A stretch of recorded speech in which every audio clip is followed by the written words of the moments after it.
India will buy oil from wherever it has to.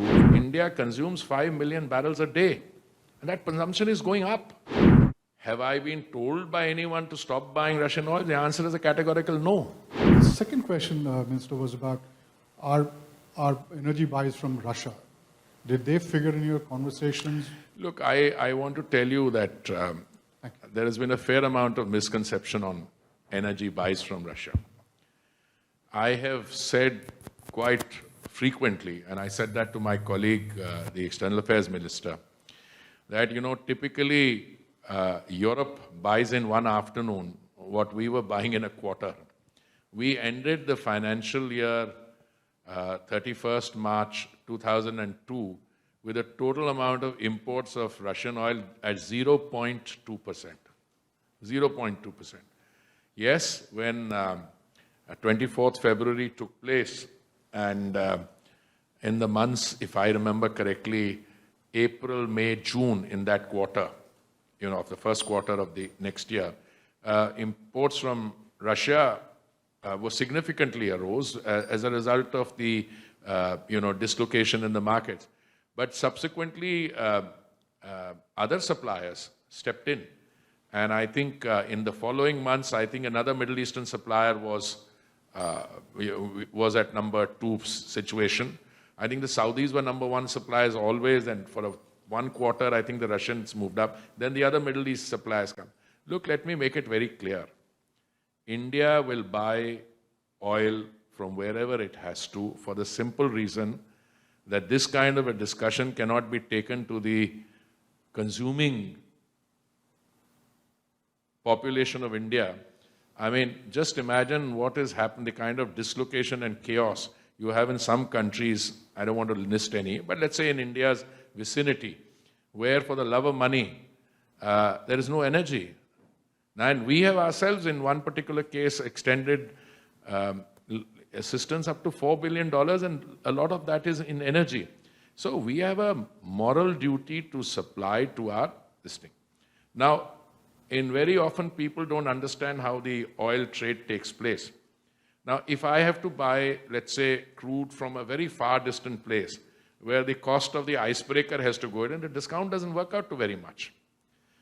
For us, it's much easier to buy from a proximate point, let's say, in the Gulf. Now, the oil markets will play. We have a large market, and if we have to play the market card to choose, make no mistake on this. I think everybody has to realize the producer has the sovereign right to decide how much quantity they want to release. They say that doesn't affect the price. It's their judgment. I would respectfully submit that I have a different view. If you release quantities which are much shorter, it will result in, driving up prices, which in turn exacerbates the inflationary situation, and which will in turn result in deepening the recessionary condition. And make no mistake, large parts of Europe today, I don't want to name countries, I'm on record, are undergoing that difficulty. Have I been told by anyone to stop buying Russian oil? The answer is a categorical no. Tomorrow, let's say there is a shortage. My friend represents a paper in the south of India here. He knows what is happening in countries in close proximity. Is that an argument you will go and tell there, I can't supply you energy because, and look, I'm dependent 85% for my imports of crude oil on imports.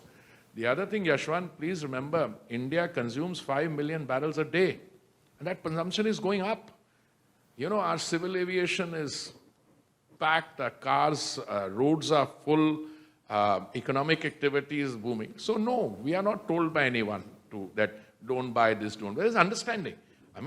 If there is an issue of how you want to deal with an evolving geopolitical situation, mature governments can have discussions, and those discussions will take place.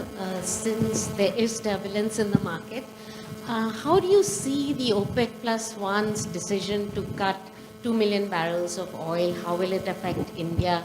How do you read the politics of that?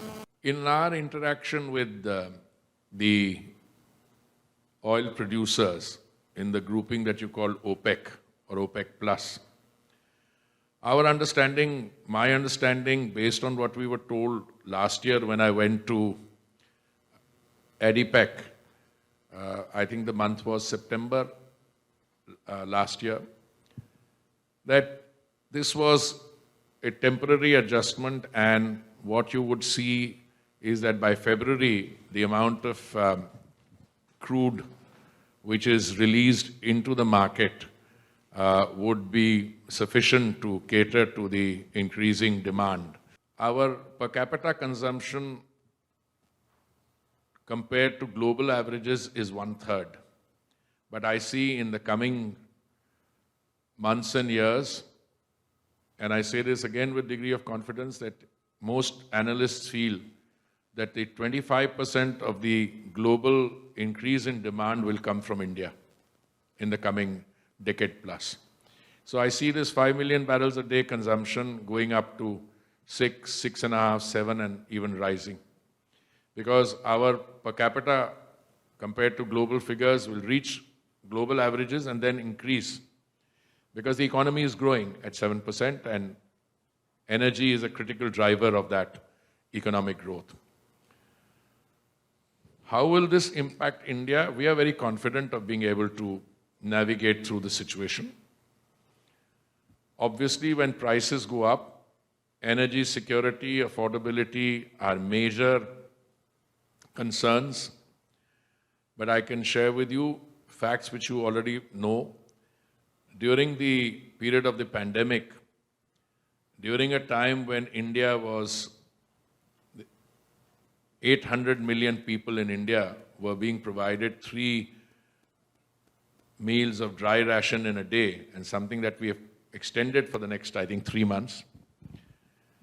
Even at that point of time, that is the Honorable Prime Minister and the central government reduced the excise on petrol and diesel on 2 occasions. One in November of 2021 and second time in May of 2022. So ensuring that it is both security and affordability on energy is a prime task of any government. But we were able to manage earlier, and even during the rains in parts of the country, northeast, we never allowed, people had to literally carry gas cylinders on their shoulders. So if you compare global energy prices in terms of increases, in terms of petrol and diesel, if I compare with North America being United States and Canada, I think if the increases here are something like, I hope I'll be corrected, 40% or so, 43%, 46%. India, we allowed the prices of petrol and diesel only to go up by 2% or so. In the case of gas, globally, the benchmarks which are used went up by 280%, 260%, and our own ability to contain gas price increases were something around 70%. Now, I know there's a lot of political, flack which every government gets. There are those who would want to make this a talking point, but if you compare this globally to what is happening, I think again, even there, we've been able to navigate it so far. I'm not in the business of speculation, Seema, so I'm not going to say what is going to happen as a result of this. Clearly, some very strong views are being expressed.